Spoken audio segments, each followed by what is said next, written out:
온라인 설교를 꽤 오랫동안 하다 보니까 제가 말씀을 전하기에 좀 많이 어색한 그런 느낌이 있습니다. 물론 제가 이제 카메라 체질이긴 하죠.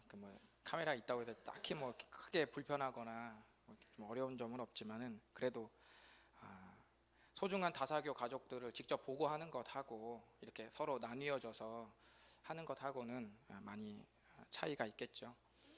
그래서 상당수가 온라인으로 드리는 것, 이런 현실이 저에게 굉장히 어색한 느낌이 있습니다. 혹시 여러분 중에 온라인 이후에 또 제 말씀이 조금 어렵다든지 아니면 믿음이 연약한 분들이 좀 듣기가 힘들다 이렇게 생각하시는 분들은 조용히 저에게 톡을 주시면 제가 알아서 처리하도록 하겠습니다. 제가 설교하는 것은 제 독백이 아니라 여러분들을 위한 것이기 때문에 하나님이 여러분들을 위해서 저에게 이 자리를 주님께서 위임해 주셨기 때문에 마땅히 제가 그렇게 해야 될 의무가 있는 겁니다. 그래서 언제든지 그런 부분이 있으시면은 말씀해 주시면 감사하겠습니다. 존 오트버그 책을 읽다가 보니까 그분이 이런 미국 속담을 인용하신 것을 봤습니다. 목욕물을 버리다가 아기까지 버리지 말라는 말이 속담이 있다고 말했습니다. 쓸데없는 것을 해결하려다가 정작 중요한 것을 놓치게 된다는 의미입니다. 우리가 살다 보면 이 목욕물과 아기를 이렇게 버리는 일들이 동시에 생기게 됩니다. 너무 분주하다 보면 뭐가 목욕물인지 그리고 뭐가 아기인지 분간이 안 가는 일들도 생깁니다. 오늘 말씀을 통해서 작은 것에 매여서 정작 본질을 놓치는 삶에서 좀 탈출하는 계기가 우리 모두에게 있기를 간절히 바랍니다. 왜 이렇게 조용하세요?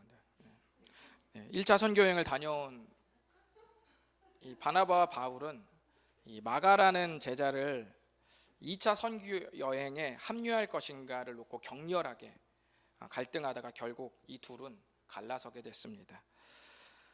이런 것을 보면 우리는 좋은 이야기가 아닌데도 좀 위안을 받습니다.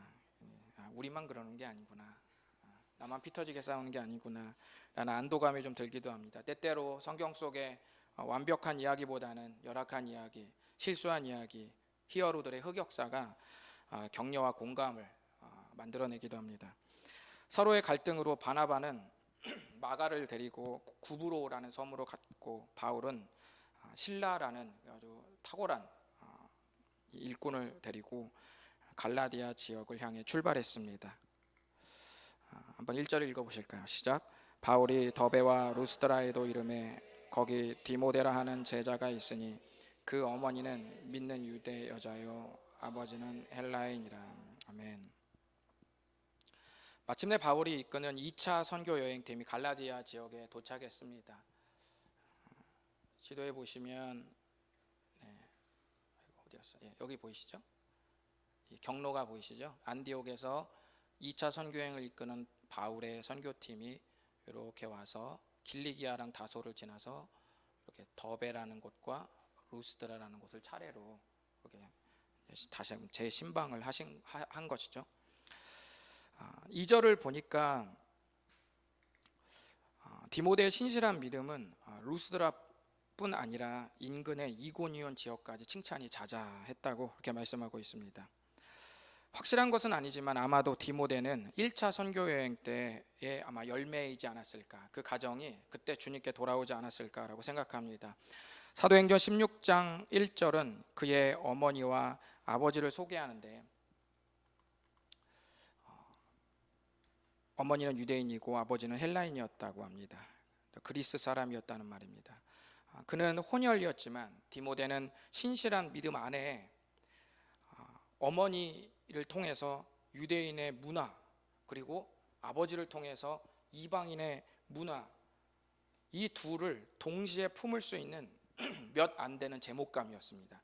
신실한 신앙이 있었고 그 안에 이 두 문화를 품을 수 있는 가정에 자랐기 때문에 이것은 하나님께서 크게 예비하신 아주 훌륭한 제목감으로 바울의 눈에는 보였던 것이죠. 그는 전설이 될 가능성이 아주 무궁무진한 그런 인재였습니다. 바울은 앞으로 이방 지역을 돌며 선교할 꿈을 그려보니 디모데는 그야말로 이 최적의 인재였습니다. 바울은 그런 디모데를 보자 가슴이 뛰었습니다. 우리 교회에 전하영 전사님이 오신 날 많은 사람들의 가슴이 뛰었습니다. 그 누구도 대체할 수 없는 저 캐릭터, 과연 저 캐릭터가 다시 사는 교회와 만날 때 어떤 폭발력이 생길 것인가, 우리 모두는 가슴이 뛰었습니다. 그녀는 지난해는 김민구 전도사님과 완벽 호흡을 맞춰 사역하셨고, 올해는 김철기 전사님과 환상 짝꿍이 되어서 함께 하고 있습니다. 아마도 김철기 전사님의 가슴이 올해는 가장 많이 뛰고 있을 것입니다. 어떤 의미로든 뛰는 건 뛰는 거니까, 사람이 뭐 화가 나도 뛰고 긴장해도 뛰고 너무 설레도 뛰고 여러 가지 종류로 뛸 수 있으니까 전사님 마음이 가장 뛰고 있지 않을까 생각합니다. 어떤 의미로든 그렇습니다. 바울에게 디모데는 어떤 그런 제자였습니다. 그를 2차 선교 여행 일정에 이제 즉시 영입하려고 했습니다. 그런데 우리를 혼돈에 빠뜨릴 사건이 하나 발생합니다. 오늘 설교 전체의 전환점이 될 3절을 다 같이 한번 읽어보도록 하겠습니다. 시작. 바울이 그를 데리고 떠나고자 할새 그 지역에 있는 유대인으로 말미암아 그를 데려다가 할례를 행하니 이는 그 사람들이 그의 아버지는 헬라인인 줄 다 알미라. 아멘. 바울이 디모데를 데려다가 할례를 시키고 만 겁니다. 할례는 유대인이 하나님의 백성임을 증명하기 위해서 남성의 성기의 표피의 일부를 자르는 의식이었습니다. 바나바와 바울은 예수님을 믿음으로 누구든지 하나님의 백성이 될 수 있다고 그렇게 가르치고 그렇게 말했습니다. 할례는 필요 없다고 그렇게 가르치고 말했어요. 그러나 적지 않은 유대인 그리스도인들은 이방인들이 예수님을 믿어도 할례는 받아야 된다라고 고집을 부렸어요. 그래서 바나바와 바울과 이 고집을 부리는 사람들 때문에 예루살렘 교회에서는 이 분쟁을 해결하기 위해 큰 회의까지 열릴 정도였습니다. 그렇게 회의가 열려서 결국 할례를 받지 않아도 우리는 하나님의 자녀가 될 수 있다는 결론에 도달해서 분쟁은 정리가 됐습니다. 그런데 충격적인 사실은 하나님의 백성이 되는 데 있어서 할례가 필요 없다고 논쟁까지 벌였던 바울이 디모데에게 다시 할례를 시킨 겁니다. 바울은 왜 디모데에게 할례를 받으라고 했을까요? 할례를 제안한 이 바울의 마음을 파헤쳐 보는 것이 바로 오늘 말씀의 핵심입니다. 유대인들에게 디모데는 혼혈이긴 하지만 유대인의 구성원으로 여겨졌을 가능성이 아주 큽니다. 왜냐하면 유대 사회는 이 모계 사회이기 때문에 어머니가 유대인이면 자녀도 유대인으로서의 의무를 가져야 된다고 생각하는 것이 그 당시의 관습이었습니다. 만약 그렇다면 예수님을 믿는 유대인이나 믿지 않는 유대인이 디모데라는 이 아이를 봤을 때 디모데는 할례를 받아야 하는 것이 정상이겠죠. 다시 3절을 보면 바울은 디모데에게 할례를 준 이유를 뭐라고 말씀하냐면 유대인으로 말미암아라고 이렇게 말을 합니다. 그러니까 바울은 디모데에게 할례를 줄 때 누구를 염두했냐면 유대인을 염두했다는 말이에요. 바울의 마음속에는 디모데가 앞으로 자기와 함께 유대인과 이방인을 품으면서 사역할 때 생길 수 있는 장애를 제거하려고 했던 것 같아요. 그렇게 해서 디모데에게 할례를 베푼 겁니다. 그래서 디모데가 앞으로 사역할 때 유대인을 향해서도 당당하게 괜한 장애물 필요 없이 당당하게 복음 전할 수 있도록 만들고, 또 이방인은 아버지의 영향을 받아서 거침없이 또 그들에게 복음을 전할 수 있는 이 쌍방의 모든 면에서 전천후 복음 전도자가 되게 만들기 위해서 디모데에게 할례를 이렇게 시켰습니다.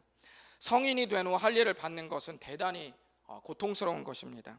그럼에도 불구하고 바울은 요구했고 당사자였던 디모데는 기꺼이 할례에 응했습니다. 우리의 삶에는 예수님 때문에 번거로움을 자청하기도 하고 또 예수님 때문에 희생을 자원해서 우리가 받기도 합니다.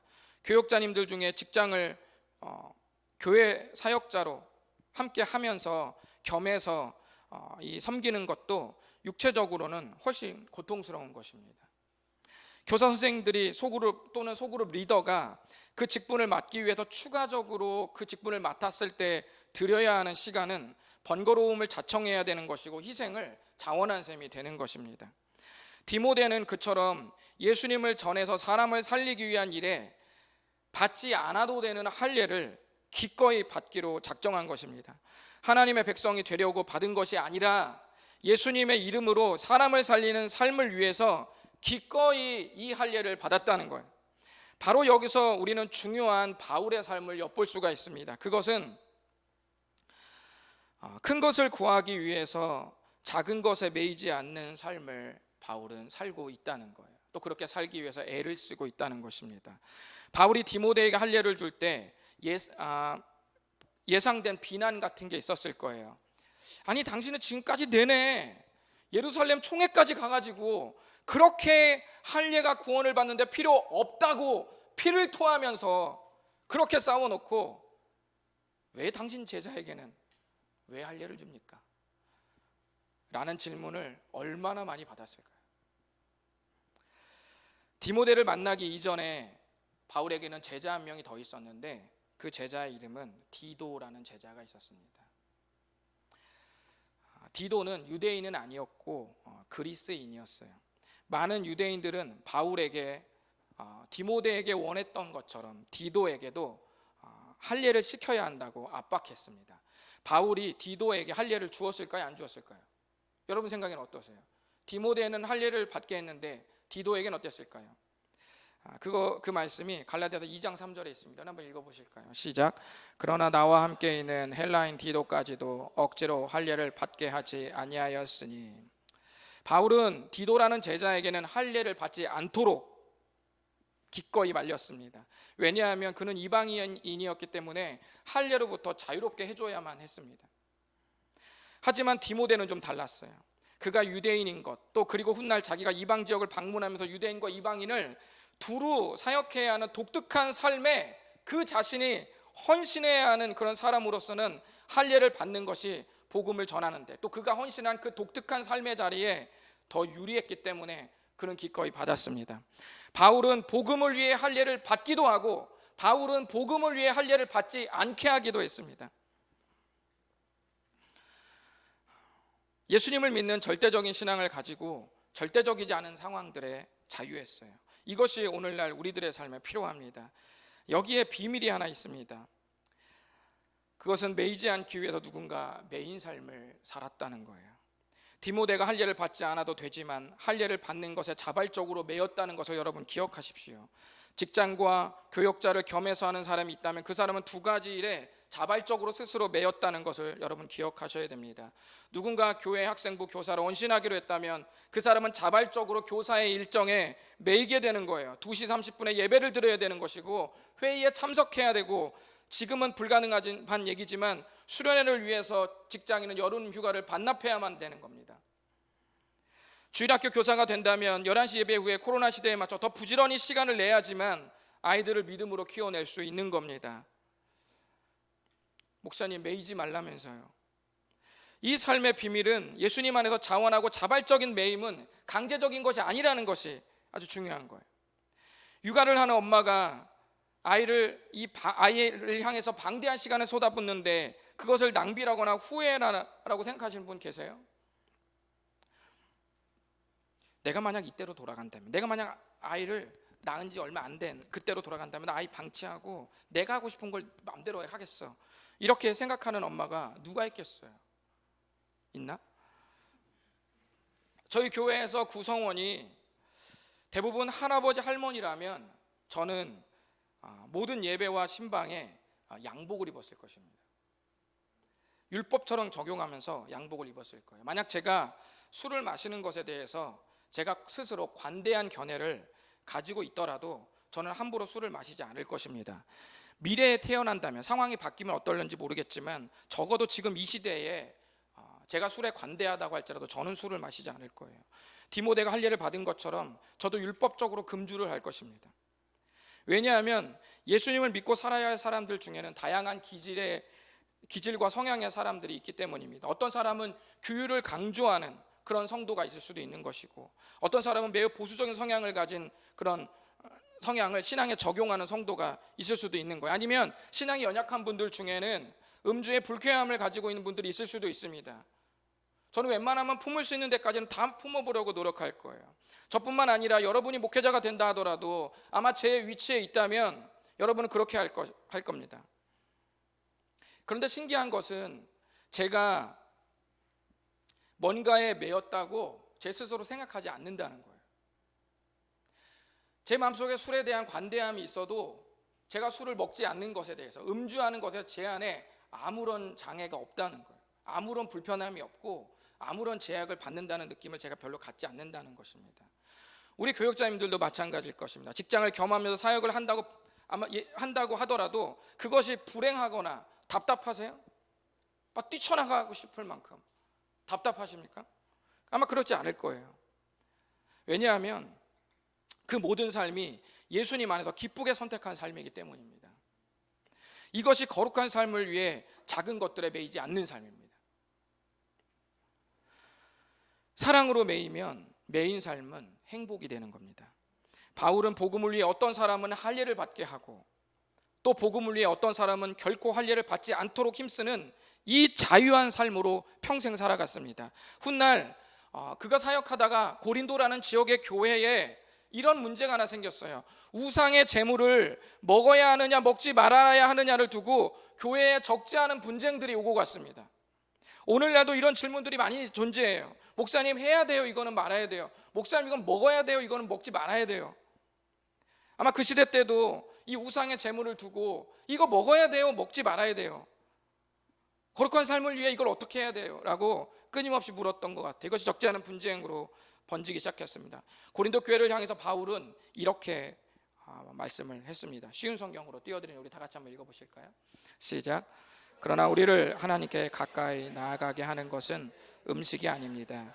음식을 먹지 않는다고 해서 손해되는 것은 아니며 음식을 먹는다고 해서 더 이루어지는 것도 아닙니다. 그렇지만 여러분에게 있는 자유를 행사할 때 그것이 믿음이 약한 성도들에게 걸림돌이 되지 않도록 주의하십시오. 우리 10절 한번 또 읽어봅니다. 시작. 지식이 있다는 여러분이 우상의 신전에서 음식을 먹고 있는 것을 믿음이 약한 성도가 본다면 그가 용기를 얻어 그 사람처럼 우상의 제물을 바치는 음식을 먹지 않겠습니까? 여기서 그가 용기를 얻었다는 건 좋은 의미가 아닙니다. 부정적인 의미예요. 어떤 의미냐면 신앙이 정립되지 않은 상태에서 객기를 부려서 먹는다는 표현입니다. 그가 이거를 먹어야 되는지 안 먹어야 되는지 한 어떤 거룩의 정립이 전혀 안 된 상태에서 쟤도 먹네 해서 객기 부려서 먹는 그런 표현입니다. 이 용기를 얻는다는 말이 그런 뜻입니다. 우리 11절 읽어봅니다. 시작. 이렇게 되면 믿음이 약한 성도는 여러분의 지식 때문에 망하게 되는 것입니다. 그리스도께서는 바로 그 성도를 위해 죽으셨습니다. 이런 식으로 여러 동료 성도들에게 죄를 짓고 그들의 약한 양심에 상처를 준다면 여러분은 그리스도께 죄를 짓는 것입니다. 아멘. 바울은 예수님 안에서 기꺼이 선택하는 삶을 살면서 내가 어떤 것을 하지 않겠다, 내가 어떤 것을 평생 하겠다 말한다 하더라도 자기가 말하는 것에 스스로 매이지 않았다는 거예요. 그 자기가 하지 않는다고 해서 하지 않는 것에 대한 괴로움이나 그것을 별로 느끼지 않았다는 거예요. 왜냐하면 그것이 예수님 안에서 기꺼이 기쁘게 선택한 삶을 살았기 때문입니다. 그리고 그 삶을 통해서 사람들을 거침없이 살리고 어떤 것에도 매이지 않는 삶을 살 수 있었습니다. 이것이 우리의 삶이 될 수 있기를 바랍니다. 디모데가 할례를 받는 이 사건 후에 짤막하게 요약된 사도 바울의 사역 결과가 본문에 기록되어 있습니다. 디모데를 할례를 시킨 다음에 영입하고 그 이후에 성경은 이런 구절들이 있습니다. 한번 읽어보겠습니다. 시작. 여러 성으로 다녀갈 때에 예루살렘에 있는 사도와 장로들이 작정한 규례를 그들에게 주어 지키게 하니 이에 여러 교회가 믿음이 더 굳건해지고 수가 날마다 늘어가니라. 아멘. 디모데의 할례를 준 그 사건과 그리고 할례를 받지 않게 하는 예루살렘 총회의 그 규정을 가지고 이 두 가지의 자유함, 어떻게 보면 상극인데 결정은 받지 않아도 된다고 말하고 본인은 디모데에게 할례를 줬다는 이 뭔가 어울리지 않는 것 같은 이 두 사건을 오늘 말씀은 하나로 묶으면서 무슨 말씀을 하냐면, 그 자유로운 복음을 전한 결과 할례의 시행이 일관되지 않고 있음에도 불구하고 절묘하고도 성숙한 이 적용에 예수님의 십자가와 부활의 복음은 거침없이 뻗어나가고 있었다, 이렇게 말씀했다는 거예요. 이 말은 우리가 예수님을 생각하면서 대탐소실의 삶을 살게 될 때, 큰 것을 구하기 위해서 작은 것에 매이지 않는 삶을 살게 될 때 예수님이 우리 안에서 우리 밖으로 활발하게 역사하시고 있음을 드러내는 말씀입니다. 청파교회 김기성 목사님께서 설교하는 중에 이런 말씀을 하셨습니다. 하나님은 전능하신데 못하시는 것이 있습니다. 그것은 하나님께서 우리의 마음에 강제로 들어와 우리를 점령시키는 것이라고 그렇게 말씀하셨습니다. 김기성 목사님은 그 이유를 일컬어 하나님께서 무능력하시기 때문에 우리를 점령하지 못하는 것이 아니라 우리를 사랑하시기 때문이라고 말씀하셨습니다. 우리를 사랑하시기 때문에 우리를 설득하고, 우리를 사랑하시기 때문에 우리를 깨닫게 할 수 있도록 갖은 노력을 다하시고, 우리를 사랑하시기 때문에 우리의 의지가 주님을 쫓을 수 있는 충분한 시간 동안 우리를 기다리신다고 우리 주님 말씀하셨습니다. 때로는 한 달, 때로는 1년, 때로는 10년, 평생을 그렇게 하실 것입니다. 주님은 비인격적으로 우리를 무시하거나 마구잡이로 역사하시는 법은 없습니다. 우리가 예수님 안에서 모든 것을 기쁘게 선택해서 그 무엇에도 매이지 않는 삶을 살 때까지 우리 주님은 우리를 사랑의 눈빛으로 끊임없이 기다리실 것입니다. 이런 대탐소실의 삶으로 여러분 돌아오시지 않겠습니까?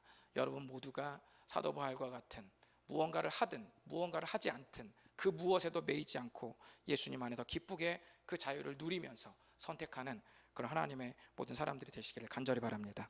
기도하겠습니다. 우리 주님 앞에 잠시 말씀을 생각하면서 기도하고 헌신하겠습니다. 너무 큰 소리로 하지 않으셔도 되고, 여러분의 소리가 여러분의 귓가에, 여러분의 가슴팍에 울릴 정도면 충분합니다. 그러나 읊조리는 그 소리로 간절하게 주 앞에 기도했으면 좋겠습니다. 주님, 제가 규율에 매이지 않게 도와주시옵소서. 예수 그리스도의 피값으로 나를 자유케 하신 분이 버젓이 살아계시고 나의 온전한 왕이 되시고 나의 주가 되셨는데 어떤 것을 해야 되는지 말아야 되는지에 규율에 매여 있는 사람 되지 않게 하옵소서. 내가 영혼을 사랑해서 그 어떤 것을 하지 않더라도 기쁘게 선택해서 하지 않는 사람이 되게 도와주시옵소서. 내가 어떤 사람을 사랑해서 그 영혼 살리기 위해서 어떤 것을 감행한다 하더라도 그것이 어떤 규율에 매인 것이 아니도록 주님 도와주시옵소서.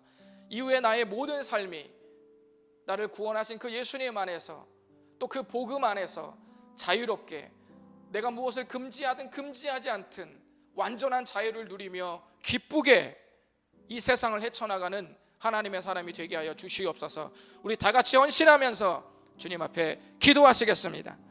주님 감사합니다. 오늘도 하나님께서